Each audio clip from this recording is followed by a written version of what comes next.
For decades, I let them laugh at me, call me a failure, erase me from their perfect family photos. But last month, I stopped hiding the one secret that turned their pride into terror.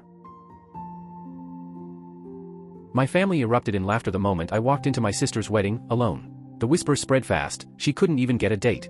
Then, out of nowhere, my father's voice boomed, sharp with anger, and before I could react, his hands shoved me straight into the fountain. Cold water swallowed me whole. My dress clung to my skin, mascara streaked down my face, and the guests? They clapped. They actually clapped. But instead of breaking down, I stood up, water dripping onto the marble tiles, and I smiled, slowly, deliberately. "Don't forget this moment," I said. My voice was calm, but inside, my heart was pounding. Because in just 20 minutes, everything would change. And it all started with that splash. I can still feel the shock of the water that day. My father, Robert Campbell, Boston's polished, silver-haired corporate attorney, had just shoved me, his own daughter, into a fountain like I was some kind of street act. My emerald dress, ruined. My heels clicking uselessly against the slippery stone. And while they laughed at me, I smiled. A secret smile. Because they had no idea who I truly was, or who was waiting for me. Growing up in the Campbell family meant one thing: appearances were everything. Our 5-bedroom colonial in Beacon Hill was pristine, every detail manicured for the world to see. But behind closed doors? I was the family disappointment. My younger sister, Allison, just 2 years behind me, was the golden child. The star. And me? I was the cautionary tale. Why can't you be more like your sister? That was the chorus of my childhood, sung by both of my parents. My mother, Patricia, a former beauty queen turned Boston socialite, never missed an opportunity to remind me of my flaws. She'd jab a finger into my shoulder blades at 12 years old and say, "Meredith, stand up straight. No one respects a girl who slouches." Then she'd glance at Allison and add, "See?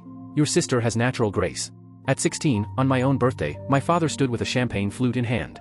I waited for him to say something, anything, about me. Instead, he announced Allison's acceptance into an elite Yale summer program. My cake sat untouched in the kitchen, the candles cold. College didn't save me either. I worked part-time at Boston University, held a 4.0 GPA, but they barely noticed. Meanwhile, they drove across state lines for every one of Allison's Juilliard recitals. At my graduation, my mother offered a tight smile and said, "Well, at least criminal justice is a sensible career. Practical." Then she beamed with pride about Allison's arts degree. Passion over practicality, of course. Every holiday, every family dinner, every gathering, it was the same story. My wins diminished, my flaws magnified. It was death by 1,000 tiny cuts. By my second year at Quantico, training for the FBI, I made a choice. I stopped telling them about my life. Stopped inviting them in. I built walls so high they couldn't see me anymore. And the irony? That's when I started to rise. Counterintelligence fit me like a second skin. Strategy, analysis, precision, I excelled. At 29, I was already leading operations they couldn't even imagine. My family had no clue.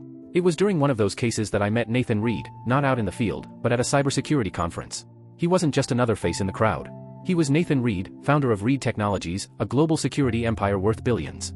His systems protected governments, banks, entire nations. From the first conversation, something clicked. He saw me, really saw me, in a way my family never had. "You're extraordinary, Meredith. I hope you know that," he told me on our third date, as we walked along the Potomac at midnight. And those simple words were more validation than I'd been given in my entire life. We married 18 months later in a small, private ceremony. Just his sister, my closest colleague, and us. No cameras. No parents. No Campbell perfection. It wasn't just about security, it was about keeping something sacred away from their poison. For 3 years, Nathan and I built a life together. He traveled constantly, managing global contracts. I rose to become the youngest deputy director of counterintelligence operations in FBI history. We kept our public identities separate. I let the world underestimate me. I let my family believe their version of me. Which brings me to Allison's wedding. The invitation arrived 6 months earlier, practically dripping with arrogance. Allison Campbell marrying Bradford Wellington IV, heir to a banking dynasty. It was destined to be the kind of extravagant show my parents thrived on. Nathan had a critical deal in Tokyo. "I can reschedule," he offered. I shook my head. "This is too important. I'll be fine."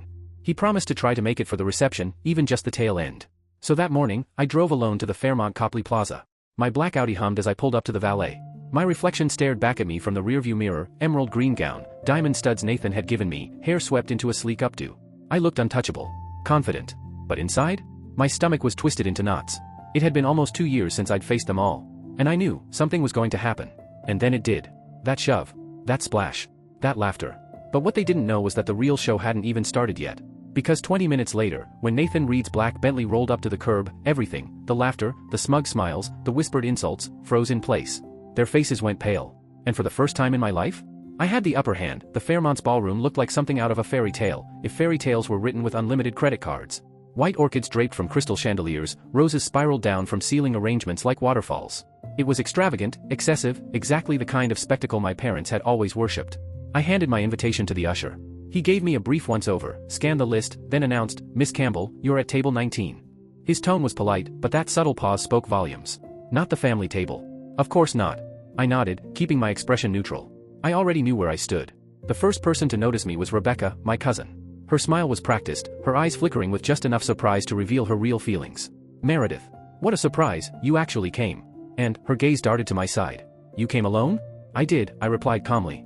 Her lips curled into mock sympathy. "How brave. After what happened with that professor you were dating, what was his name?" "Mom said it was devastating when he left you for his teaching assistant."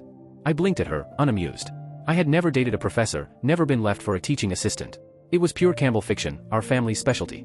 They invented tragedies for me as easily as Allison collected compliments. "You must be confusing me with someone else," I said evenly. More relatives soon followed, each one delivering their own carefully wrapped insult. Aunt Vivian eyed my haircut like it was a resignation letter. "Practical," she said with a sharp smile. "Sensible. I suppose stylish options just aren't worth the effort anymore." Uncle Harold's booming voice cut across the table. "Still pushing papers for the government? Doesn't pay enough to land a decent husband, you know. Ever thought about a career change?" I kept my composure, though my fingers curled slightly around my glass. Then Tiffany, my cousin and Allison's maid of honor, swept over with the kind of air kisses that never touched skin. "Meredith. Ages, darling. Love the dress. Discount retailer, right? You always had a gift for bargain hunting." She didn't even pause to hear an answer. "Allison was saying she wasn't sure you'd show up, since you skipped the bridal shower, the bachelorette, the rehearsal." I had sent gifts, thoughtful ones, expensive ones, but of course that part got erased. "Work commitments," I said simply. "Oh, yes. Your mysterious government job." Tiffany wiggled her fingers in mocking air quotes. "Bradford's cousin works for the State Department. He says those clerical roles can be so demanding." I smiled. Let them believe I was some paper pusher. The truth would crush them into silence, but this wasn't the moment to unveil it. That's when my mother glided into view, wrapped in a pale blue gown that probably cost more than some people's rent for a year. "Meredith, you made it."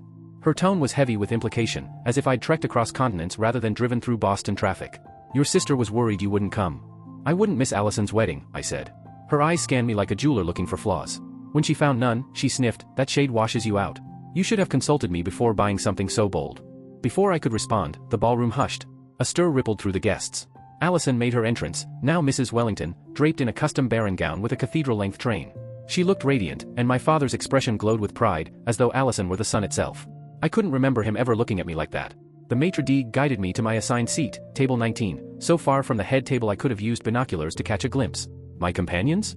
Distant cousins, one of my mother's old college friends, and two elderly relatives who peered at me and asked, "Are you one of the Wellington girls?"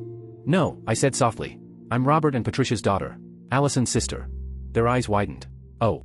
I didn't know there was another daughter." That should have rolled off me by now, but it still hit like a slap. Dinner was served in polished courses. I watched from afar as my family basked in their spotlight, laughing, glowing, clinking glasses, without a glance in my direction. The family photos had already been taken before I arrived, scheduled early just enough to exclude me. When Tiffany gave her maid of honor speech, she gushed about Allison being the sister I never had, glancing right past me. The best man joked about Bradford trading up by marrying the Campbell golden child. My jaw tightened, but I stayed calm, sipping water, keeping my head clear. My phone buzzed. Nathan's text lit up the screen, "Landing soon. Heavy traffic. ETA 45 minutes. Just a little longer." When the music started, I tried to join a group of cousins on the dance floor. They smiled, shifted, then closed the circle so I was left outside. I let out a breath and retreated to the corner, glancing at my watch. Soon. My mother appeared again, a glass of champagne in hand. Her eyes narrowed. "You could at least pretend to be enjoying yourself. People are talking. Your sulking is an embarrassment." "I'm not sulking," I said evenly. "I'm observing." "Well then, observe with a smile. The Wellingtons are important people. Your sister has made an exceptional match. Don't embarrass us." As if I was the embarrassment here. "And honestly," she went on, lowering her voice, "you could have at least brought a date. Everyone's asking why you're alone." I pressed my lips together, biting back the truth, that my date was worth more than the entire Wellington fortune. That revelation would arrive soon enough. And when it did, none of them would see it coming. The reception was roaring by the time my father rose from his chair and tapped his crystal glass with a fork. The clear, ringing sound cut through the music like a gavel.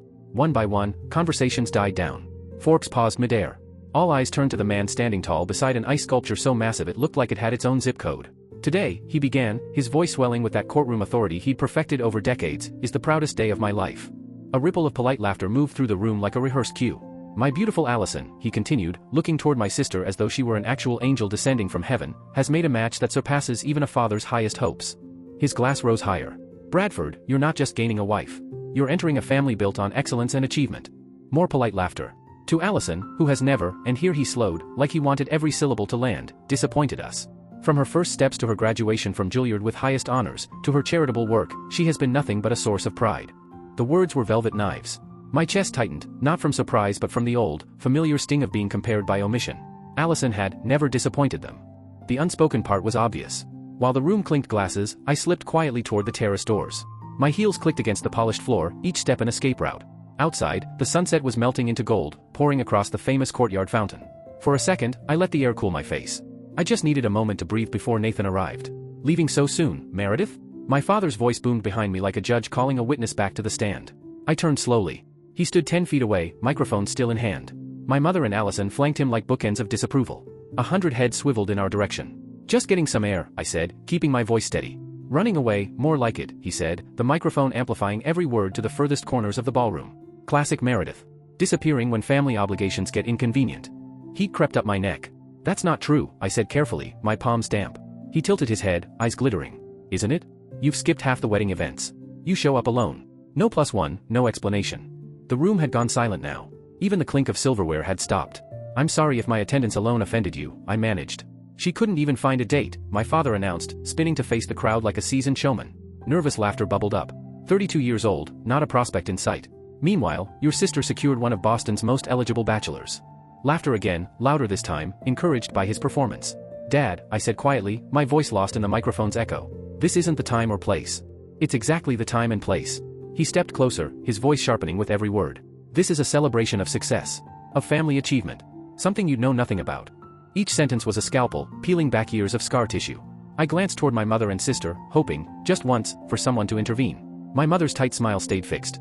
Allison's eyes glimmered with barely disguised satisfaction. You think we don't know why you're really alone? Why you hide behind that mysterious government job? His voice rose, slicing through the silence.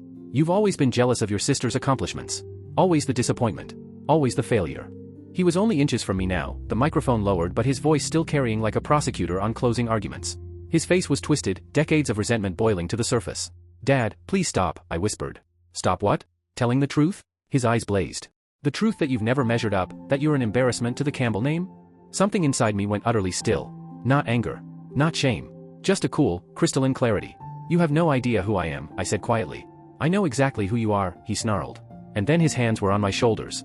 A hard shove, so fast, so unexpected, that my balance disappeared. I stumbled backward, arms flailing for anything to catch. For a heartbeat I felt weightless. Then the fountain swallowed me whole. Cold water slapped against my skin, my carefully styled hair collapsing instantly, my silk dress ballooning before plastering itself to my body. Mascara streaked down my cheeks like war paint. The physical shock was nothing compared to the realization. My own father had just shoved me into a fountain, in front of hundreds of people, at my sister's wedding. The crowd reacted like an orchestra.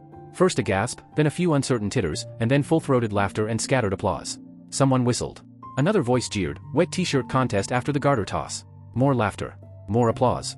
I pushed myself up, the fountain slick stone treacherous under my heels. Water streamed down my arms, my dress, my face. Through dripping strands of hair, I saw my father's expression, smug, triumphant.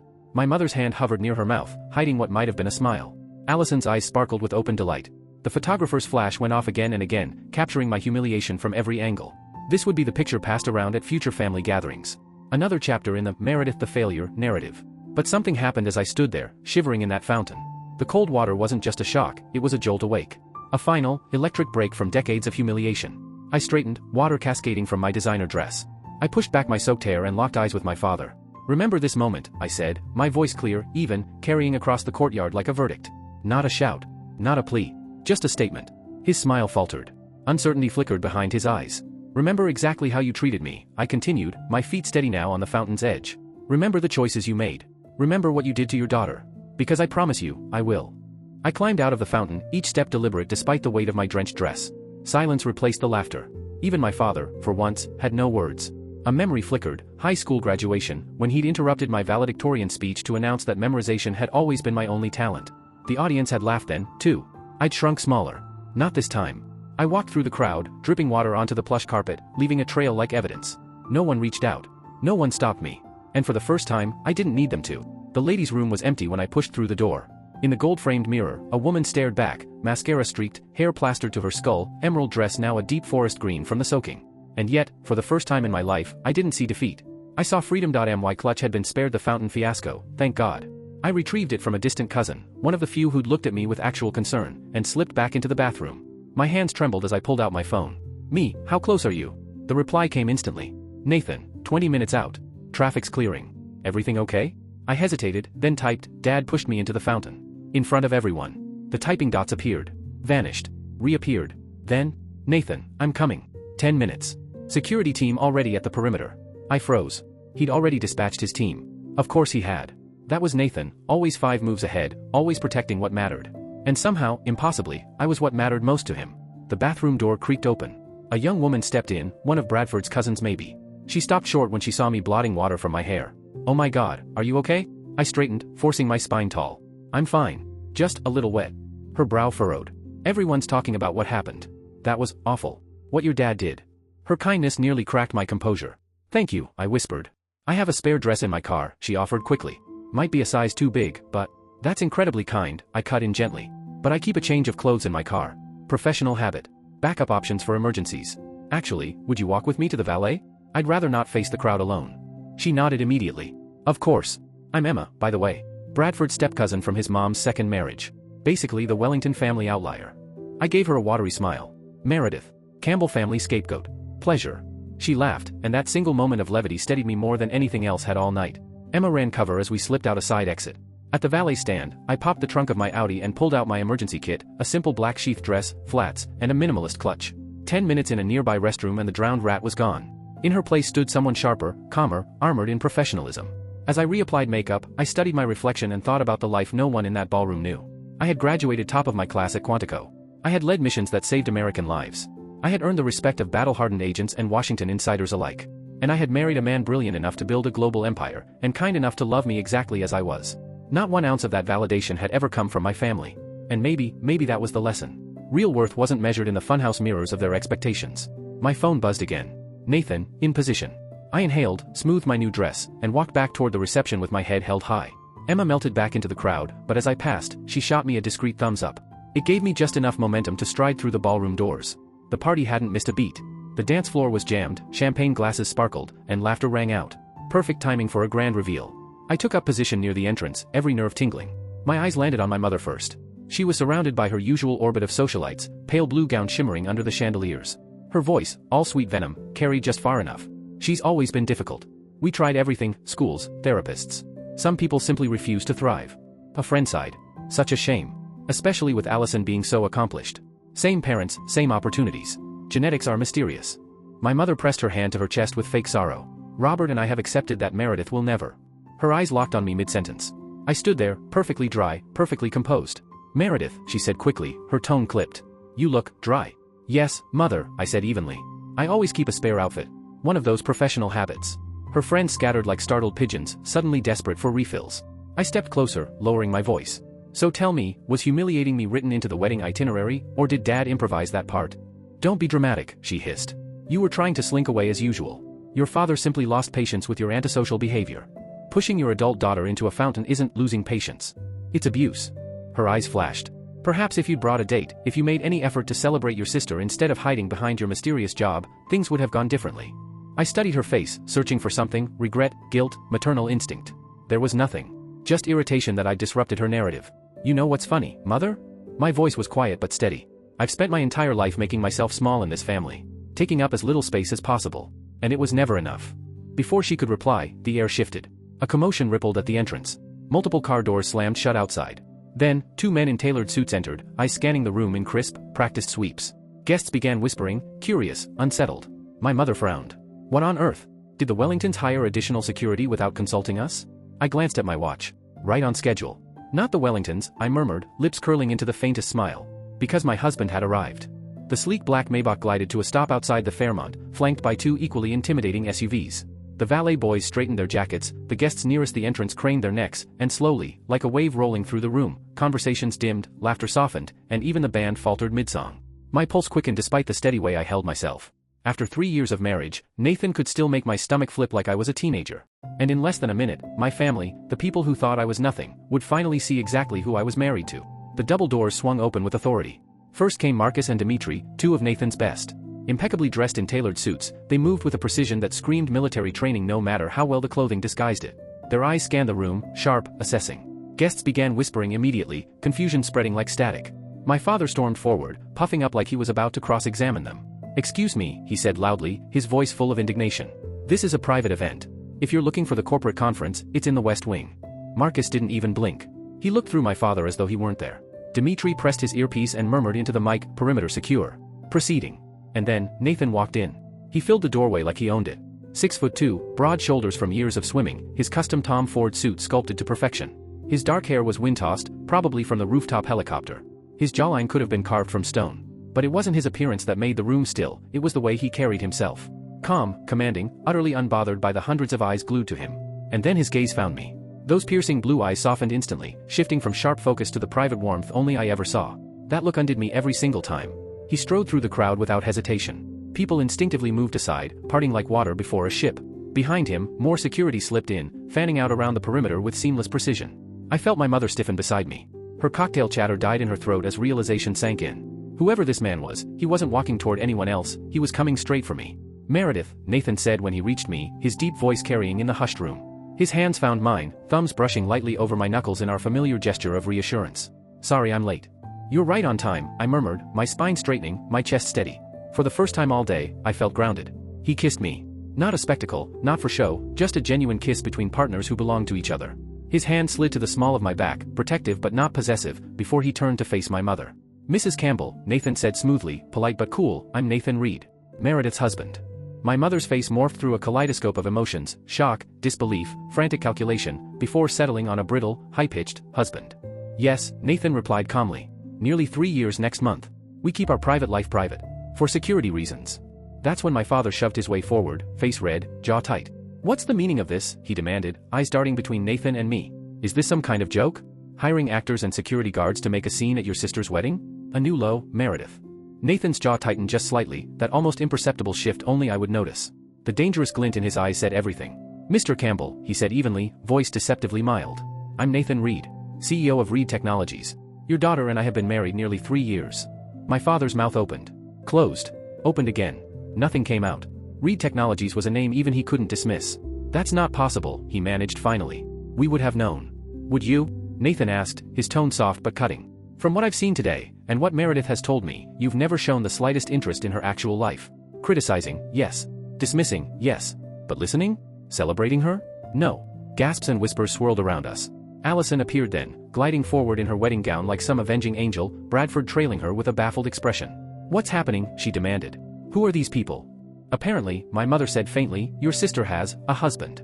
Allison barked a laugh. "That's ridiculous. She's making it up for attention. On my wedding day."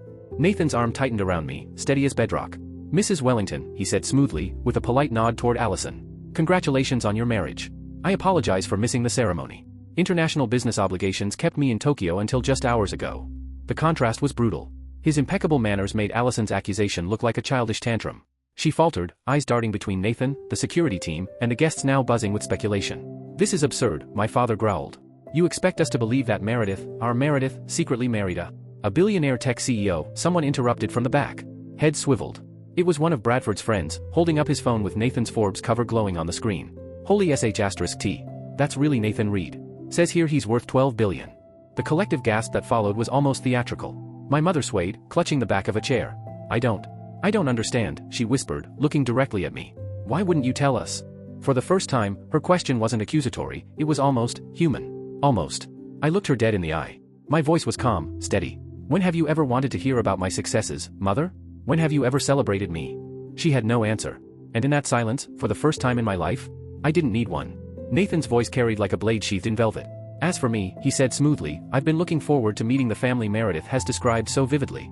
Though, after witnessing your behavior today," he paused, eyes narrowing just slightly, choosing his word with deliberate precision. "I find myself disappointed." The word landed like a hammer. My father's face darkened, his chest swelling as he snapped, "Now listen here, young man." "No, Mr. Campbell."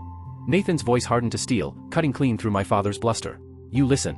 I watched from the terrace as you humiliated your daughter in front of hundreds of people. I saw you shove her into that fountain. I heard every word you said to her." The blood drained from my father's face, the courtroom predator suddenly reduced to a man cornered. Under normal circumstances, Nathan continued, voice deceptively calm, such an assault would have immediate consequences. My security team was prepared to intervene. He glanced briefly toward Marcus and Dimitri, who stood like statues along the wall. But Meredith, your daughter, signaled them to stand down. Even after your despicable behavior, she refused to let your cruelty ruin her sister's wedding. The silence in the ballroom was absolute. Even the waitstaff froze mid-step, champagne flutes trembling slightly in their hands. Fortunately for you, Nathan said, his tone darkening, my wife is a better person than I am. Because if anyone ever treats her that way again, his smile was faint, dangerous. My response will not be so measured. The threat lingered in the air, heavy as thunder before a storm. And then, perfectly timed, as though the universe itself had choreographed it, the ballroom doors opened again. Two figures strode inside, purposeful, crisp in business attire. I recognized them instantly, Sophia and Marcus. My most trusted people at the bureau.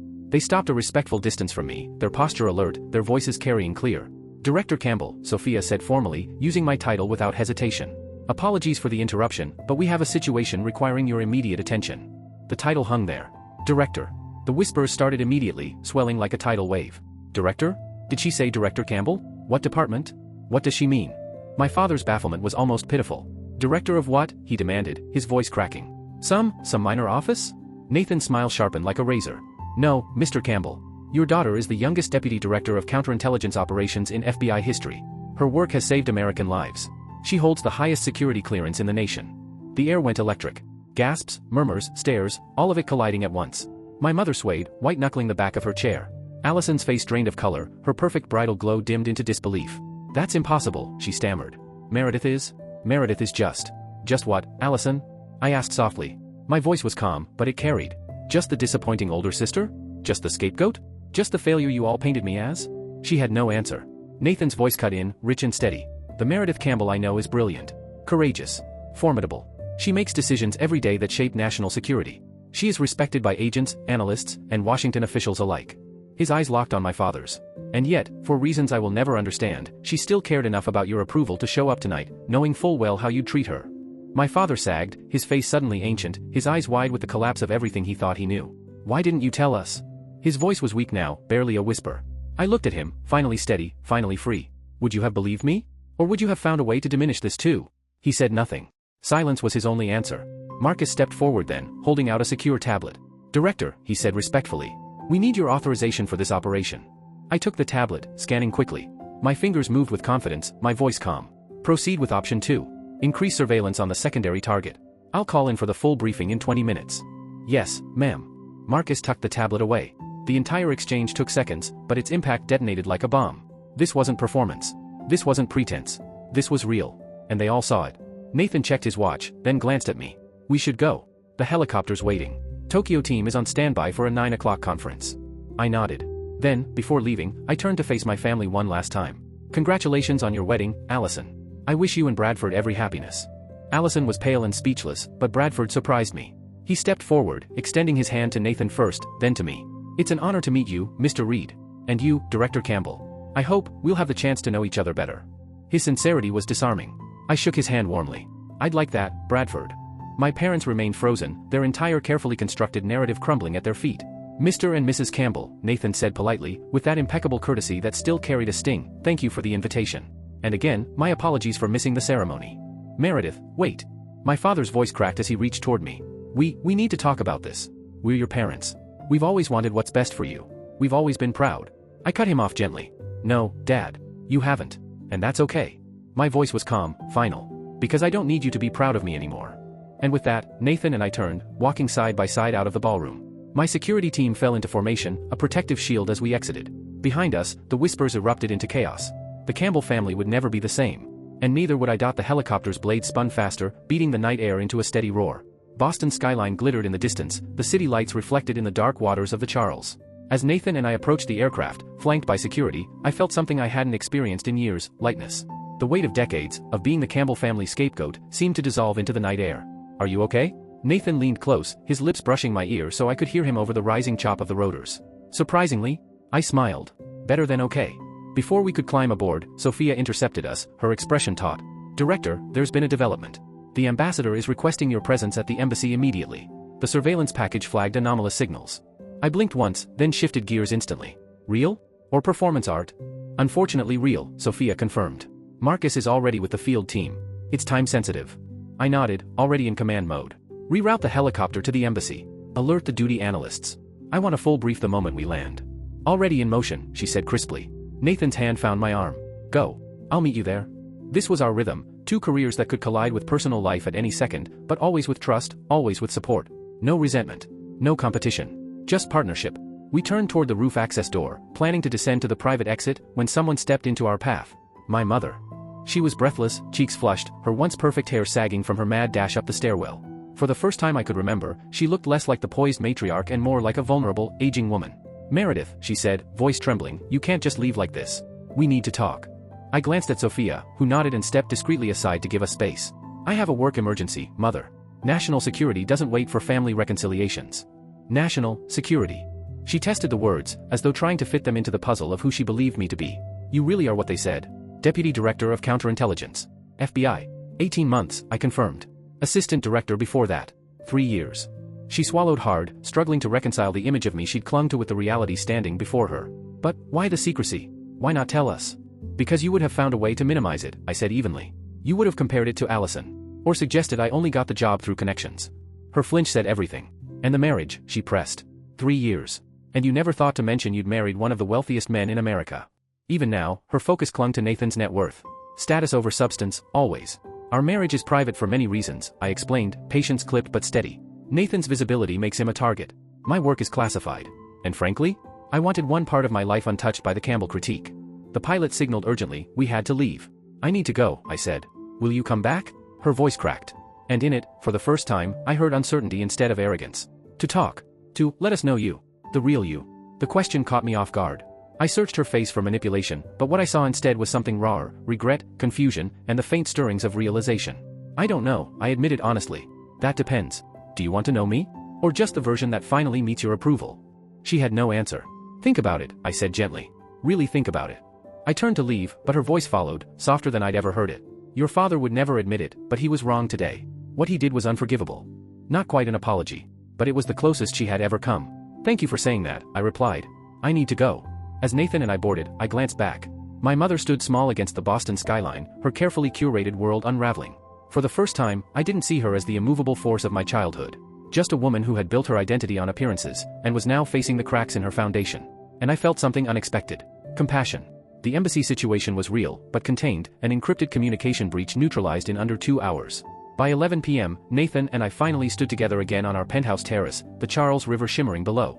"Some wedding," Nathan said dryly, tugging off his tie. "Not quite how I planned to introduce you to them," I admitted, kicking off my shoes. He chuckled, that quiet sound that always disarmed me. "I thought it went well. The look on your father's face when Marcus called you director? Worth every second." I laughed, surprising myself with the ease of it. "That was satisfying." He tilted his head. "Your mother followed you to the roof. That means something." "I'm not sure what yet," I said honestly. 32 years of patterns don't change in an afternoon." "No," he agreed. "But revelations? They can open doors. Sometimes doors you didn't think existed." He pulled me into his arms, his warmth grounding me against the cool night air. "Whatever you decide, distance, reconciliation, I'll support you. All of it. Always." That was real love. Not the conditional scraps I'd begged from my family all my life, but unwavering support, no matter what. "Did you see Bradford's face?" I asked, grinning faintly. "He looked like he was calculating how fast he could pitch you a hedge fund." Nathan laughed. "At least he was polite. Recognized your title right away. Honestly, he seemed like the only decent one of the bunch."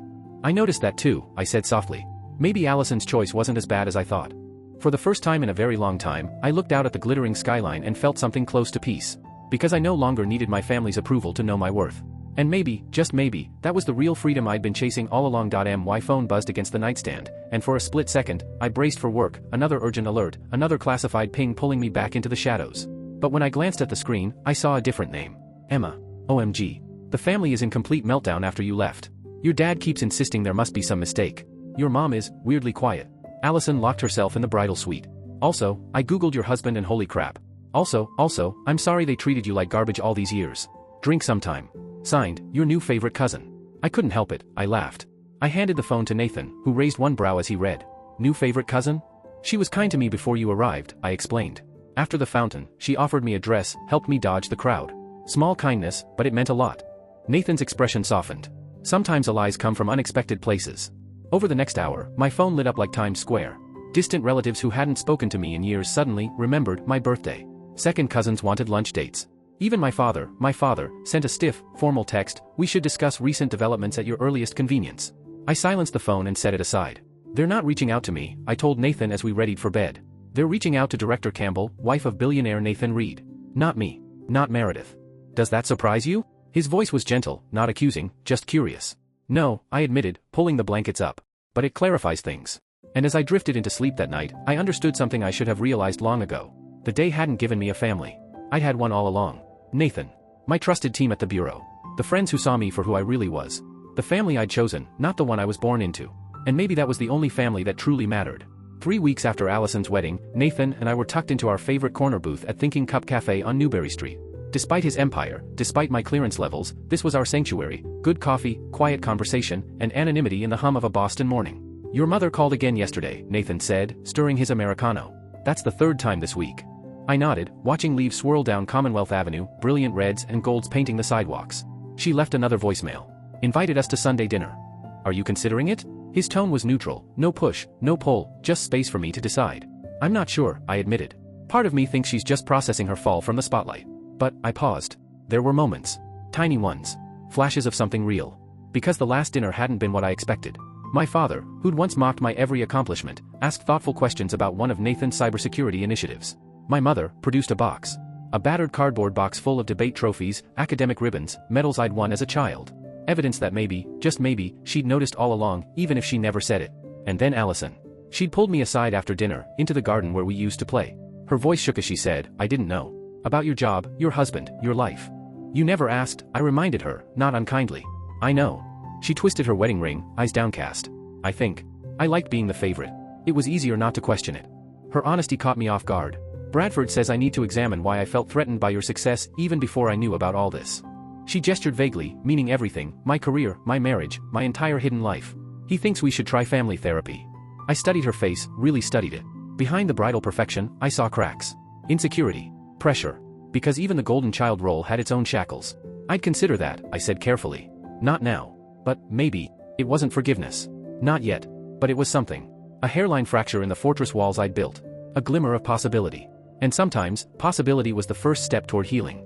The months that followed weren't some magical fairy tale ending, they were messy, imperfect, human. Weekly family dinners started off stiff, the air heavy with unspoken history, but over time they softened. My father, grumbling the whole way, showed up to anger management therapy, and then, slowly, he started to show growth. My mother and I ventured out for tentative mother-daughter outings. Some ended in biting remarks, others in unexpected laughter. Healing wasn't linear. Some nights old patterns crept back, dad's temper rising, mom's critical tone slipping through. But there was something new this time: accountability. A willingness to stop, acknowledge the hurt, and try again. The biggest change, though, wasn't in them. It was in me. For the first time, I didn't measure my value by their approval. I didn't shrink my achievements to make others comfortable. And I stopped paying the price of disrespect just to belong. 1 year after that wedding, Nathan and I opened our home, not just to my parents and Allison, but to the people who had become my true circle. My colleagues from the bureau. Nathan's sister and her family. Friends who had stood by me. Emma, my new favorite cousin, with her boyfriend in tow. Even a few extended relatives who had reached out with sincerity, not curiosity. As I looked around that night, taking in the laughter, the conversations crossing old and new connections, I realized something profound. Family isn't about DNA. It's about who shows up. Who sees you clearly and loves you anyway. Who celebrates your wins without envy, and holds you steady in your losses without judgment. Sometimes that's blood. Often, it's not. The real magic begins when you stop forcing what isn't there and start nurturing the connections that bring light into your life. Standing in the kitchen, I felt Nathan slip his arms around me, his chin brushing my shoulder. Happy? He asked simply. I leaned into him, watching through the doorway as my father animatedly debated fishing techniques with Marcus, my mother showing Emma photos on her phone, Allison laughing at something Bradford said. Not perfect. Still complicated. But real. Yes, I said softly. I am. If you're watching this and carrying the scars of toxic family dynamics, hear me: your worth isn't defined by those who fail to recognize it. Boundaries aren't selfish, they're survival. They're the first step to healing. And sometimes, the most loving thing you can do is walk away until real change happens. So tell me, have you seen family relationships heal after you set firm boundaries? Or did you find your peace by building a chosen family instead? Share your story in the comments below, because your journey might be exactly what someone else here needs to hear tonight. And if this resonated with you, don't forget to like, subscribe, and join this community of people rewriting their stories, one boundary, one choice, one moment of courage at a time.